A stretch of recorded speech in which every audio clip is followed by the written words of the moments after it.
Lines media Tamil உறவுகளுக்கு வணக்கம். இன்றைய அரசியல் களம் நிகழ்ச்சிக்கு தங்களை அன்போடு வரவேற்கிறேன். வணக்கம். வணக்கம் சின்ன.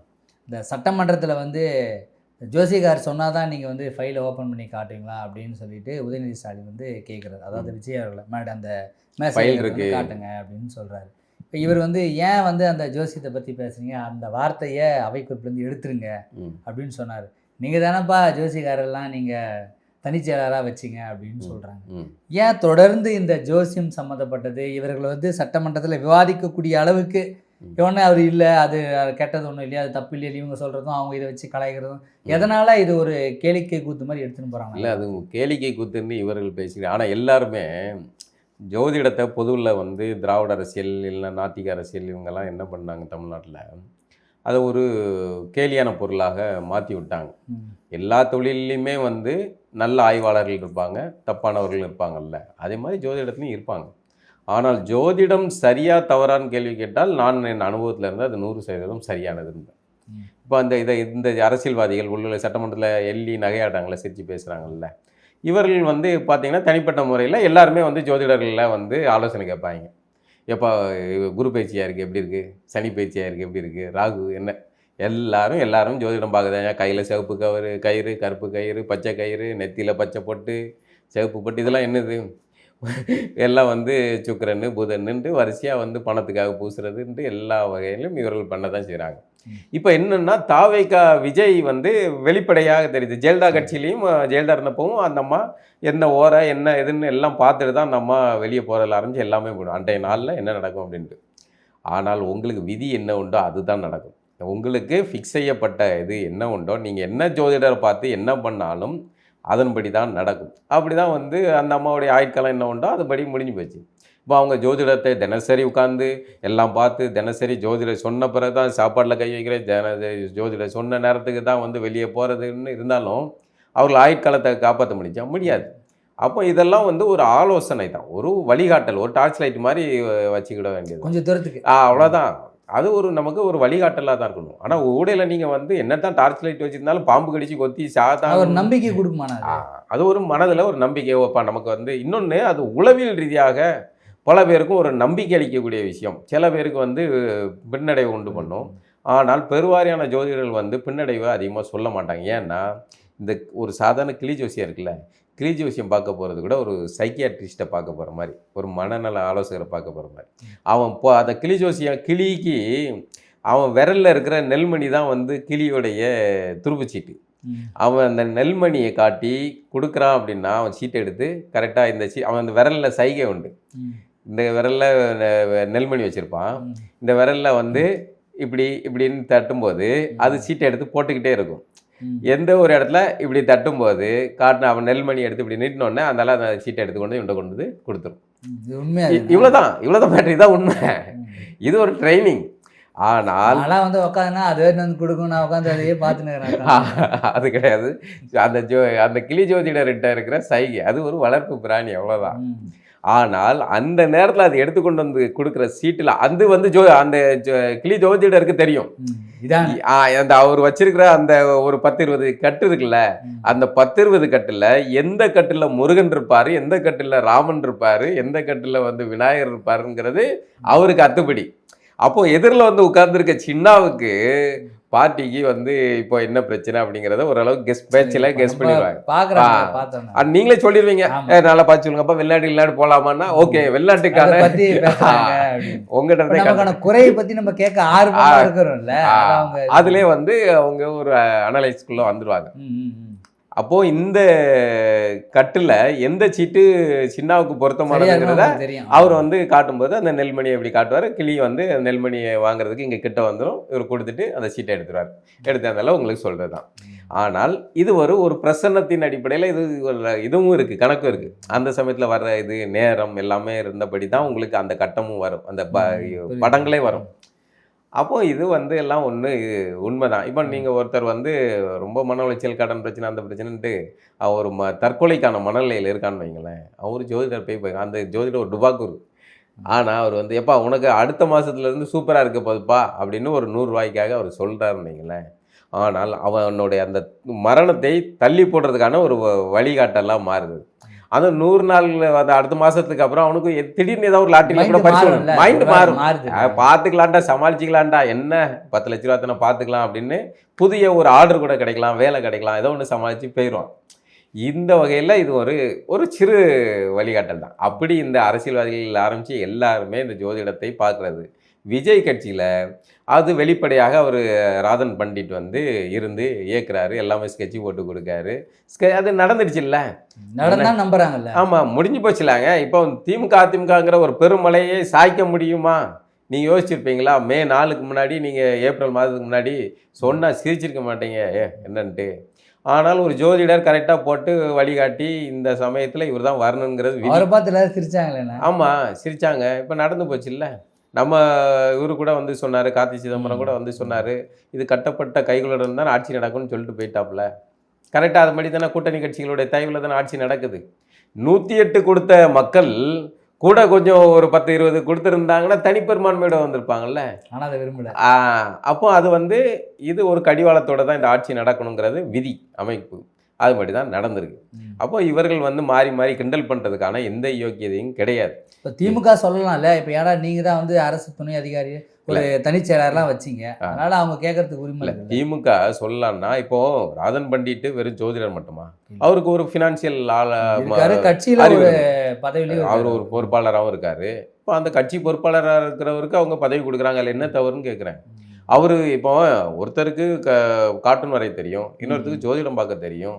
2 பேருக்கும் அதை கடந்து வேற பொதுவான கட்சி நிலைப்பாடுன்னு ஒன்று இருக்கும், கட்சியில் அவருக்கு ஒரு பொறுப்பு இருக்கும்ல. அதன் அடிப்படையில் கொடுக்கல என்ன தவறு இருக்கு? இல்லை, மூட நம்பிக்கை உருவாக்கி என்ன அப்போ? ஆமாம், இவர்கள் மூட நம்பிக்கை எல்லாம் அம்புட்டையும் அறுத்துதல்ன மாதிரி தான். நீங்கள் நாத்திகம் பேசுகிற திராவிட குரூப்பில் இருக்கிற பெரிய தலைகள் முதற்கொண்டு நெல்லை வசந்தனை பார்த்தவர்கள் தான். அவ்வளோ எதுக்கு இவர்கள் மஞ்சள் துண்டு போட்ட கதை எதுக்கு? அது கூட நீ பேசியிருப்பாங்களா? மஞ்சள் துண்டு எதுக்கு? குரு கடகத்துக்கு குரு, அதனால எடுத்து மஞ்சள் துண்டை போட்டு எந்நேரமும் மஞ்சள் தெரிகிற மாதிரி வச்சுக்கிட்டு இருந்தார். இவ்வளோதான் அரசியல். வெளியே வந்து எதுக்கு அந்த நடிப்பு நடிக்கணும்னு கேட்குறேன். இதன்படி இருக்கு. உண்மையிலே ஜோதிடம் மிகச்சிறந்த வானியல் அறிவு. அதை நம் முன்னோர்கள், குறிப்பாக ராதன் பண்டிட் ஒரு விஷயம் அழகாக சொல்லியிருந்தாரு. அந்த ஜோதிட கலை இங்கே தமிழர்களிடமிருந்து தான் போனது அப்படிங்கிறத ஒரு அழகான இதில், இங்கே தான் சித்திரை மாதம் மேசம் இதெல்லாம் வந்து இங்கேருந்தா ஜோதிடத்தோடைய இது கட்டம், முதல் கட்டம் இதில் இருந்தால் ஆரம்பிக்குது. அப்போது சித்திரை சூரியன் உச்சம் இங்கு தான், தமிழ்நாட்டில் தான், வேறு எந்த இடத்துலையும் கிடையாது. அப்போ இந்த கலை இது இங்கேருந்து தான் கண்டுபிடிச்சிப்பாங்கன்னு ஒரு அழகான ஒரு குறியீடு மூலமாக அவர் சொல்லிட்டு போனார். அப்போ நம் முன்னோர்கள் காலங்காலமாக அவர்கள் கணித்து வந்தது ஆய்வு, ஒவ்வொரு தலைமுறைக்கும் ஆய்வு பண்ணிகிட்டே வந்திருப்பாங்க. இந்த காலத்தில் இது நடக்கு, இந்த காலத்தில் மழை வந்திருக்கு, இந்த காலத்தில் சுனாமி வந்திருக்கு, இதெல்லாம் கடல்கோள் வந்திருக்கு, எல்லாத்தையும் எழுதி கடத்தி கொண்டு வந்தது தான் இந்த ஜோதிட கலை. இதை வச்சுக்கிட்டு கிண்டல் பண்ணுறதுல ஒரு இதுவும் கிடையாது.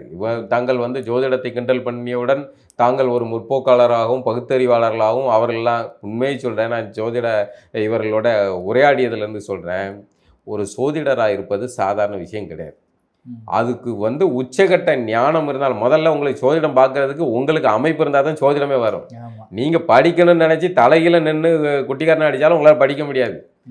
உங்களுக்கு சோதிடர் ஆகிறதுக்கான விதி அமைப்பு இருந்தால் மட்டும்தான் அந்த கட்டம் 27 நட்சத்திரமா, அந்த நட்சத்திரமோ 12 கட்டமும், 12 கட்டத்தில் என்னெல்லாம் இருக்குது, 27 நட்சத்திரம் எங்கெல்லாம் இருக்குது அப்படிங்கிறது உங்களுக்கு மண்டையில் ஏறும்.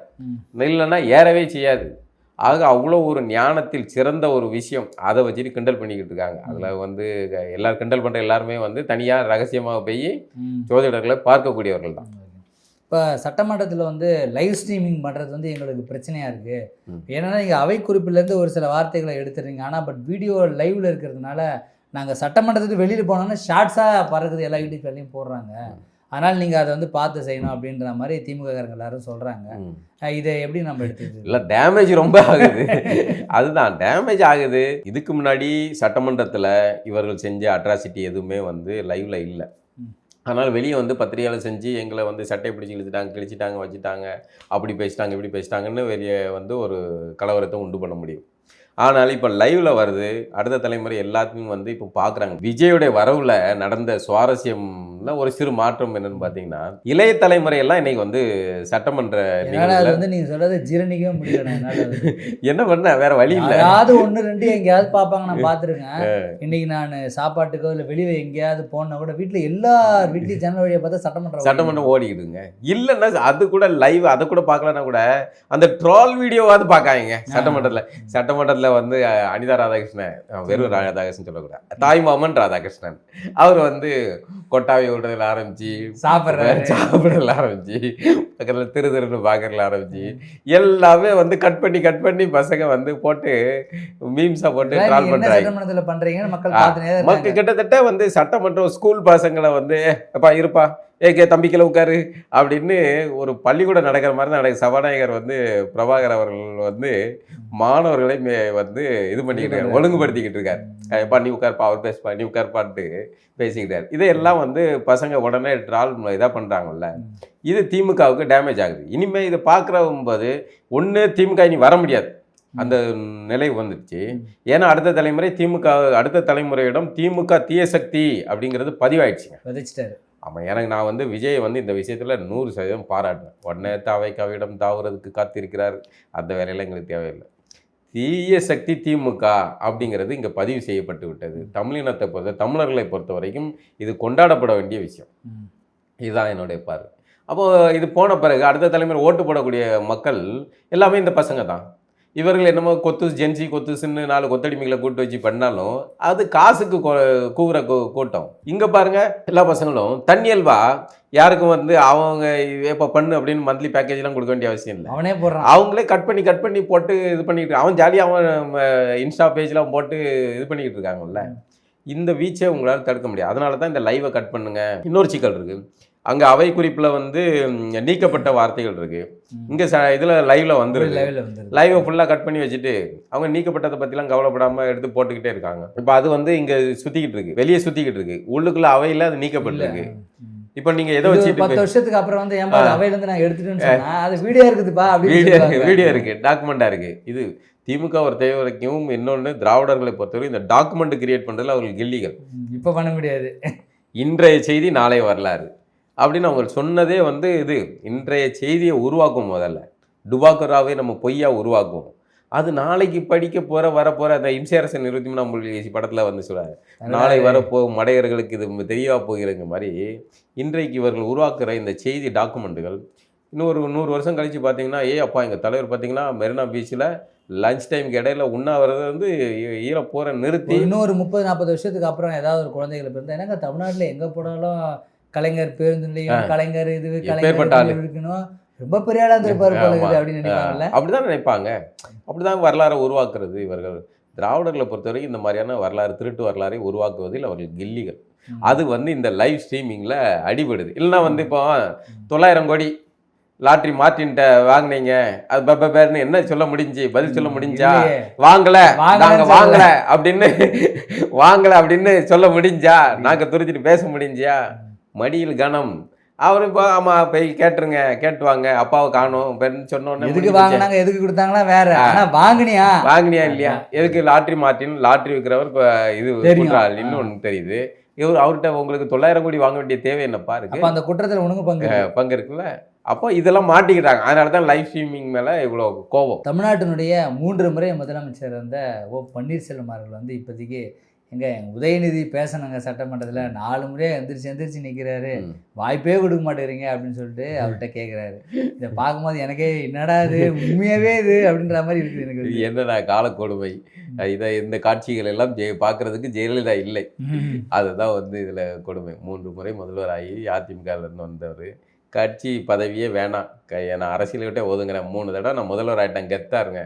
வரலாறு எடுத்தீங்கன்னா 3 தடவை முதல்வரானவர் ஓபிஎஸ் இருக்கு. ஆனால் இன்னைக்கு வரலாறு 3 முறை முதல்வர் வந்தாரு, திமுக போய் எம்எல்ஏ வந்தாரு, திமுக போய் அடிமையா இருக்காரு அப்படிங்கிறது தான் வரலாறு. அதிமுக அடிமையா இருந்து 3 முறை எம்எல்ஏ முதல்வர் ஆனாரு. ஆனால் இன்னைக்கு திமுக போய் எம்எல்ஏ ஆகிட்டு உதயநிதிக்காக குரல் கொடுக்க வேண்டிய சூழலில் இருக்காரு. அது 2 பேருக்குமே துயரம் தான். இப்போ சட்டமன்றத்தில் வந்து முன்னாடிலாம் வந்து இப்போ ஏதாவது ஒரு விஷயத்தை குறித்து நம்ம விவாதம் பண்ணுவோம், அதை பற்றி பேசுவோம், பெரிய பெரிய ஆட்கள்லாம் பேசுகிறாங்க, இன்டெலெக்சுவல் பேசுகிறாங்க, இதை பற்றி நிறைய நடந்துட்டு இருக்கோம். ஆனால் இன்றைக்கி வந்து ஒரு சின்ன சின்ன சம்பவங்கள் மாற்றி மாற்றி இப்படி கலாய்க்கிற ஒரு விஷயமா இருக்கட்டும், நீங்கள் வந்து பாத்ரூமில் இவ்வளோ நேரம் இருந்தீங்க அப்படின்னு சொல்கிறதோ, அந்த துண்டு விஷயம், அப்புறம் நீங்கள் கம்பெனின்னு சொல்கிறது, இந்த மாதிரி வார்த்தைகள்லாம் இப்போ இருக்கிற அரசியல் சூழ்நிலைக்கு அது சரியாக இருக்குமா, இல்லை இதெல்லாம் வந்து தவிர்த்து இல்லை அதான் இதெல்லாம் தவிர்க்க வேண்டிய ஒரு விஷயம். ஏன்னா வந்து இளைய தலைமுறை பார்த்துக்கிட்டு இருக்காங்க. அவர்களே இப்போ தான் அரசியல் ரீதியாக தெரிஞ்சுக்கணும்னு ஆர்வம் இருக்கிறாங்க. அதில் உதயநிதி தான் ஆரம்பித்து வச்சது. அவர் தான் வந்து சங்கி அமைச்சர் மன்னிக்கவும் அப்படின்ட்டு. அப்போ இந்த நக்கலாக பேசும்போது பதிலுக்கு அவர்களும் வந்து பேசுகிறாங்க. நீங்கள் வந்து கழிப்பறையில் 3 மணி நேரம் உட்காந்துருந்தீங்கிறத அவரும் சொல்கிறாரு. இது தேவையா? நம்ம வந்து அந்த டிவிகே கவர்மெண்ட் ஏதாவது ஒன்று சொல்லணும், நமக்கு எல்லாமே தெரியும், நமக்கு அரசியல் அனுபவம் இருக்குது அப்படின்ற ஒரு அந்த மனநிலை. நம்ம நீண்ட காலமாக அரசியலில் இருக்கிறோம், நம்ம வெறும் மன்னர்களாக இருந்திருக்கிறோம். அதனால் இவர்கள்லாம் சின்ன பசங்க தானே, இவர்களுக்கு என்ன தெரியும் அப்படிங்கிற அடிப்படையில் இவர்கள் பேசுகிறாங்க. அங்கேயும் ஆள்கள் இருக்காங்க கவுண்டர் கொடுக்கறதுக்கு. இப்போ இந்த அசிங்கம் தேவையா? இப்போ சட்டமன்றத்தில் வந்து இந்த கழிப்பறை நாட்டம் அவசியமா? இந்த மாதிரியான வார்த்தைகள் தேவையில்லைல்ல. இதை வந்து இரு தரப்புமே தவிர்க்க வேண்டியது முக்கியமானது. அவர் சபாநாயகர் வந்து மிக சிறப்பாக அதை வந்து வழக்கமாக வந்து திமுக ஆட்சியில் இருந்தால் திமுக ஆதரவுகள் வந்து சபாநாயகர் வந்து அதை நீக்க மாட்டார். அதிமுக இருந்தால் அப்படிதான்.